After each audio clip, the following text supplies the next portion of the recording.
you're in the service business, this is where you got to be. If it was 30 years ago, you had to be in the yellow pages. Today, you got to be in Google. You got great reviews, a great reputation, everything that goes with it.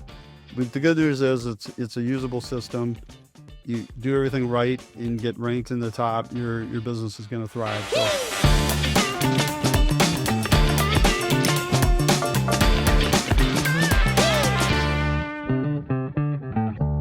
Welcome to Local SEO Tactics.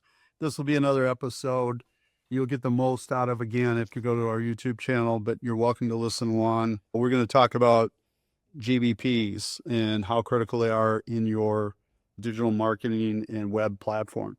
Again, if you're a service-based business in a local market and you're ranked in the 3-pack, and let's say your website is one in the naturals for a lot of the keywords, we find that 65% of the leads will come through the GBP. The other 35 will come through the website, depending on your industry, what it is you do, and how intense information that people need to get. If they need to get more information or details, they're obviously going to go to your website. Let's get this started. We're gonna talk about, let's say you have a GBP already, and it's just, you're an established business, you're just digging in, trying to figure out the mystery of ranking and everything else that goes with it. What I would do is I would go out, and first thing I would do is get one of 3 tools, and that is, one is called Local Falcon, and it shows you how your GBP is in the rankings. What it'll do is, if you look at this matrices, if you will, let me just see if I can click on it. Sorry, we get a little bigger. If you look at the matrices in this case, you'll see these numbers, and obviously, you'll tie in your GBP to this tool, and it's going to show you how you're ranking in the 3-pack. So I'm assuming they're located right here where this 1 is, and then as you start to go out, their ranking diminishes, and the further out you get, the worse the rate is. So they're number 9 in what we call the Google Business Profile or Map Packs, and as you get closer, the numbers jump, and they're like number 1 or 3 or in that 3-pack. 1, 2, and 3 are important. 1 and 2 are ideal because the mobiles don't always have a 3-pack. A lot of times the mobiles will just have a 2-pack, and shout out to 2-pack. And you want to be 1, 2 is your ultimate goal, and then you want to be able to spread out as far as you can in your metro area. 3 to 5 miles is a good ideal spread, if you will. But if you go further, obviously that's what you want to do, depending on how competitive your market is and the particular things you do. And that's that's not just for every keyword. This represents one keyword. So you would have to do a similar report for all your major keywords. And again, I would stick to that 20-80 rule, where 20% of your keywords are going to get you 80% of your business. So you don't have to rank for every keyword in this map pack, but you want to for sure get the 20% out there. So other tools are Bird Eye is one, and Bright Local has, and these are all paid services, and they're probably going to run you, I'm guessing going to run you anywhere from $30 to $90 a month, depending on what feature you sign up for within those. So we're going to jump into the GBP portion of this. And again, the goal in doing all this is for you to ultimately get into the 3-pack for a lot of your keywords. So we're going to, again, go through your GBP. The number one thing that you want to do with this is make sure your GBP is verified. So if there isn't any kind of a red mark or an alert mark on your GBP, then you're okay. You're verified as a general rule. But if you see that red mark, then click on it and then fill out the things that they want you to fill out so you can become verified. If you're watching on YouTube here, this is just a tool I use called AI Everywhere. There's a free version of it, and there's a paid version. So as we click on some of these things, AI Everywhere gives you comments on how you could do things better maybe, or what the market is currently doing. And then try not to keyword stuff your title.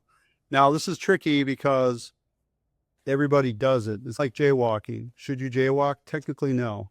There's a lot of reasons why. One, you get hit, and then two, potentially could get a ticket. However, a lot of people do it. It's against Google's rules. In this case, if you look at this, Help Protect Cell Phone Repair, Egan, that's a DBA. We have that set up for our Burnsville location. So if they ask, they say, hey, how are you getting away with this? Well, we set up a DBA for it. So if Google comes knocking, we can produce the DBA and say, hey, this is legit. So that's one way of doing it. We're working with a client in, I think they're in, Cherry Creek, Colorado.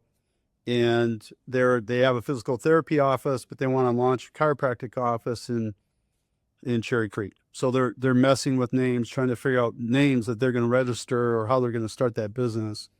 And so in that case, they're looking at Cherry Creek Chiropractic as a name. So that would rank well in the naturals, and then it would be helpful in the GBP as well. So that's one way of approaching it if you're stuck or in a super competitive market. So you got to be careful with your naming here. Don't abuse that, or you could get called to the carpet, penalized, or even lose your GBP. So I would say play within the rules there. All right, so let's go down to, we're going to edit our profile real quick here, and we're going to go into,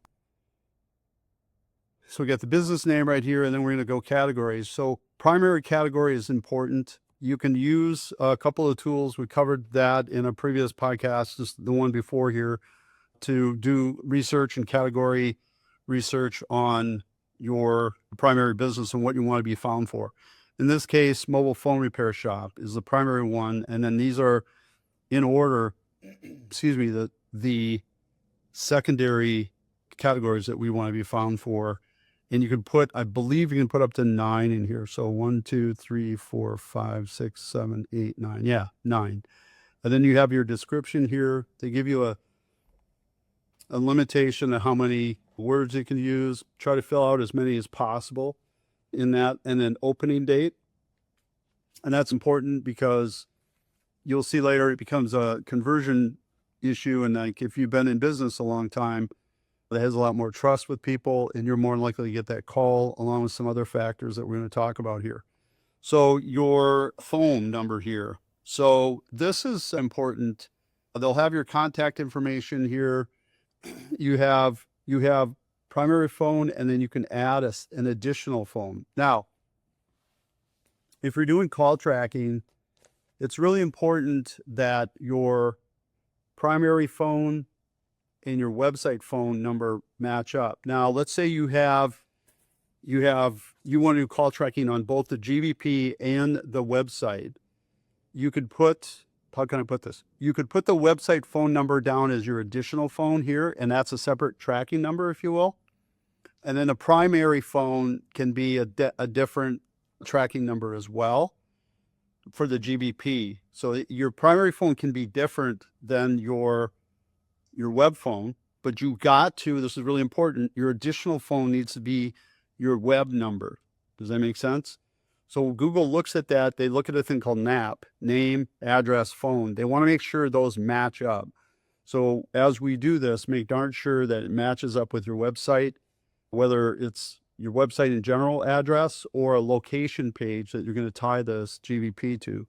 So in our situation, we have one website, but we have location pages for 2 different locations. They tie to this particular GBP. So if you have multiple locations, it's really, really important that you understand that. I know it's a little bit of a side deal, but just wanted to make sure that all made sense. So let's get back into editing here real quick. So we did contact information, chat. You can add chat, but I think for the most part, recently, GBP has removed chat. We leave it off because it can cause problems if we don't respond in terms of reviews and ranking. So website here, you can see we chose to do a location page for that particular city, which is Egan. And then we have our social profiles. Fill out as much of that as possible. One thing we don't have here, for instance, is TikTok. If they allow TikTok to be on there, fill that out. The more you do for social proof, the better. Google loves to see that. So short name is Helper Tech, and then location areas. So as we get into this location area segment, you want to make sure that this pin drop right here is accurate and it reflects the geo presence. If not, you have the ability, you can edit this and move it a little bit, and then just make sure, again, your address is correct. It matches the address again on your website. I'm going to just pause here for a sec. Okay, so now service area. This is a little tricky. Go ahead and put all the cities that you cover, take care of. I think the more the better. Now, this becomes more important if you're a service area. So if you're a plumber or what have you, or somebody that's garage door repair person, or your services are going out there, yeah, by all means, certainly cover all the cities that you cover. Maybe even a handful of the counties that you might cover. More is better here, and which prompts me to probably go back in and add a few more cities that I see are missing in our situation. So make sure you add as many cities in there as you can. Obviously, don't go nuts. Don't put cities you don't service, obviously. Business hours are really important here. List your hours. Google really wants you to pay attention to that, especially if holidays. If you're open on holidays, make sure you put that. If you're closed, make sure you're closed on that particular holiday. If it falls on Wednesday, just say close. But that's one thing I forget to do as a business owner that I need to do is hop in there tonight, or actually days before if you can, because it just helps the customer know, so they don't plan on coming in on that day, and then that night before you close it, and then the next day they're like, well, what's going on here? So, and I just want to talk about this real quick as it relates to business hours and reporting. So we talked about earlier about Local Falcon and Bright Local and all these other reporting tools that will show your business how it is in the grid, if you will. If you run those reports outside of your business hours, that report's going to come back not real favorable. It's not going to show you in the best lights. Make sure you run that report during your business hours, and that will show a much accurate report. Don't put in here that you're open 24/7 when you're not. And if you are, obviously do that. But there are some other things too that we're going to get into here in terms of adding special hours. Here it's you can add dates, like if you're open, not open, certain holidays, you might as well just add those. But this is kind of interesting here as we go into the add more hours piece here. You can add hours for like online service calls or online service hours if there's an online hotline. This is going to get tricky because in this situation, this site has an AI answering service. So when it answers, it can actually answer a lot of questions and even set up appointments. That's going to become something in the future that you're going to want to keep an eye out for. We're going to keep going along here more from the business. Here's more stuff you can identify as one of these ethnic groups, or it's more of a DEI type of a thing. And that's fine to fill out. Fill out as much of this as you can, and leave it blank, or just answer it. No hearing assistance. If it's no, it's no. Just fill it out. And then amenities, you can fill that out. All these things that parking, you can talk about how you're parking. You have on-site parking. That's important. And then your payments. You accept mobile payments, not cash only, accept debit cards, accept credit cards, Diners Club, Visa, and all the type of credit cards you accept. And then there's some ancillary stuff. Now, a lot of this they'll add on there based on your category. In this case is electronics. They're asking if you have electronics recycling, light bulb recycling, and you can fill that out accordingly. If we edit this, there can be other stuff that you can add there. We filled that out. We're through that part. And let's just go into photos real quick. So photos are real important to add. And what we try to do is tell our clients, get the outside of the store, maybe even show a sign with the actual address. If you look over here, we have the name of the company and there's the address, if you will. Just got some notes here. Plenty of photos. People want to see the exterior, interior. In this case, we put the logo of the company as well. That's a big part of it. And then anything that involves gallery of work. So if you're a landscaper or a plumber, go ahead and show a picture of the hot water heater being installed. Or if you're a landscaper, go ahead and show the tree being planted or whatever the case is. In this case, you could just see there's some of it stock, but there's pictures of phones being repaired and worked on, and just, again, a fair amount of stock photography mixed in with regular photography. I would not do all stock photography. I'd try to get real photos in there as well, and then kind of go from there. So we're through the photo segment. I would add a photo, try to add a photo probably every 2 weeks, add a couple of photos, if that makes sense, to do that. Just try to be consistent with it when you can. And photos can be as simple as just taking a selfie with a customer, just taking a picture of a customer, the happy outcome, whatever that might be. But also think of your photos as a gallery of work that will help convert people. So if your work is visual, and a lot of our work is, you could show either a before and after and splice it, put it in there. Again, back to the landscaper, if you could show a before and after of the yard with that spliced into one photo, I think it would be helpful, again, in the game of conversion, if people do click on it and go through the photos and say, yeah, this person does good work. So again, make sure, I'm going to repeat one more time, make sure your NAP is correct. Your name, address, and phone number matches exactly on your website. If it does not, and your name and phone number can be in the header or footer or what have you of your website, of that location page that we just talked about, Google wants to make sure that's spot on.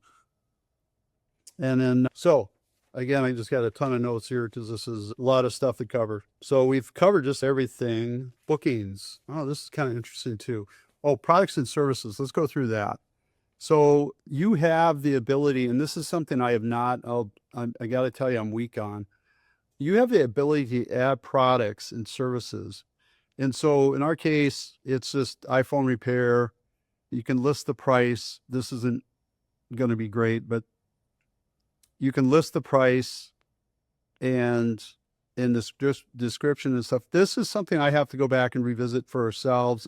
And we recommend our clients do this whenever possible. So the more you put into this, I think the more helpful it'll be for Google to gain trust in what it is you're doing.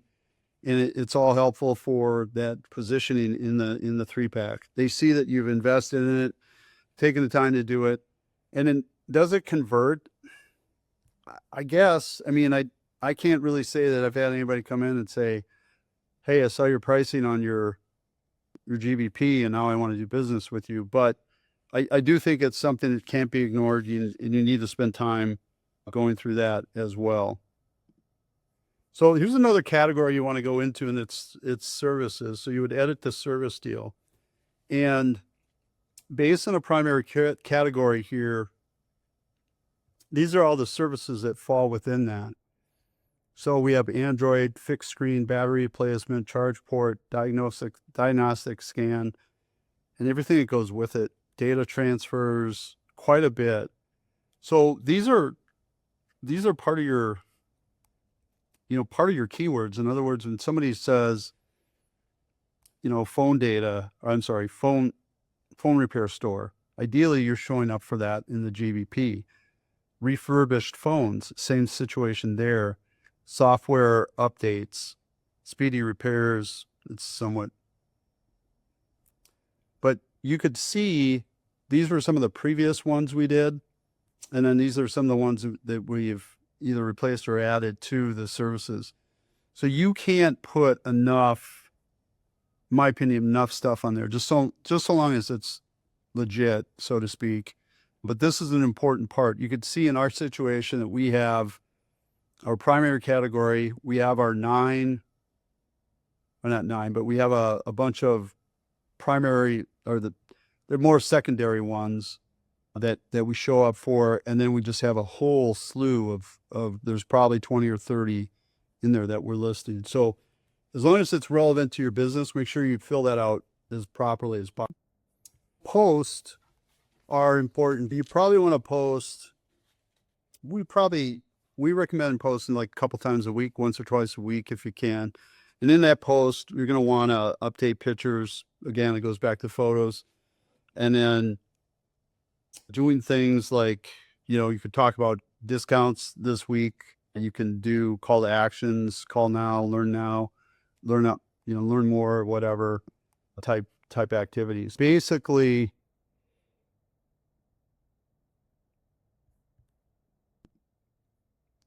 stop. Well, let's talk about how to edit posts or add posts. Again, you want to add post, do a post in photos, let's say once or twice a week. And to do that, obviously, you just, once you're inside your Google profile, you go over to the far right here, scroll down to your post, and then just add update. So you just click on that, add an update, or you can edit these. You can click on one of these posts too and just edit it. They're listed pretty much all right here. So doing this consistently is helpful, along with questions and answers. So, the thing with questions and answers, a lot of people think, well, you got to wait for the public to ask a question. I usually just add a question. If it's a commonly asked question of my customers, I go ahead and add it and answer it on the question and answer piece. There's nothing wrong with that. So doing that a couple times a week is, again, helpful. It just shows Google that you're signs of life, if you will. And so questions are a ranking factor and importance in all this. Booking. So you can see the question and answer flag. If you look at this right here, you just click this and you can actual ask questions. So, and they're on there. Again, I'd say once a week you want to add that. So what else? Bookings. Sorry, I'm jumping around here. So bookings are kind of cool. You can set up bookings to go to a Calendly or a calendar. Currently, we have this turned off. We might turn it back on, or we might turn it back on. I think we had a problem with our calendar and our software system, and it wasn't working right. But it is one way to book business, as long as it goes to a calendar that you're all working from. Why not? So that's a really good tool. And again, one more way of grabbing business. Reviews. Oh, these are my favorite. So if you haven't seen this yet, it's pretty cool. Within your GBP, there's an ask for a review button. You click on it, and it gives you a link that goes to your review for your GBP. And we know reviews are important for a lot of reasons, and we'll cover that in the next episode coming up here. But it gives you a QR code that you can share, and you can put that on your invoices with a statement. Click on the QR. We really appreciate reviews. It helps us out, however you want to approach that. And then obviously there's this clickable link, if you will, to take your customers out to get a review. So the rule of thumb with reviews is try to be consistent. So if you and your team can help propagate reviews by getting a handful a week, great. But don't ever try to hammer 100 reviews at once. I think we had somebody that was going to a big event, and thousands of people went through their table or whatever, and they were asking reviews for everybody, and then like give them a candy bar or something like that. And they got a lot of them. Unfortunately, most of them got removed like a couple of weeks later. So Google just doesn't like to see, they want to see consistency. So do it as best you can. And the more reviews you have, the better they are for a lot of reasons. And we'll get into that next week. So that pretty much wraps this up. Again, next week, we're going to talk about mastering Google reviews for both SEO and trust. You're going to want to listen to that one. It's going to be a short one. It's just short and to the point. We'll probably cover this stuff again, but we'll just talk about how important reviews are today in conversion, and I call it the Google economy, right? So if you're in the service business, this is where you got to be. If it was 30 years ago, you had to be in the yellow pages. Today, you got to be in Google. You got to have great reviews, a great reputation, everything that goes with it. But the good news is it's a usable system.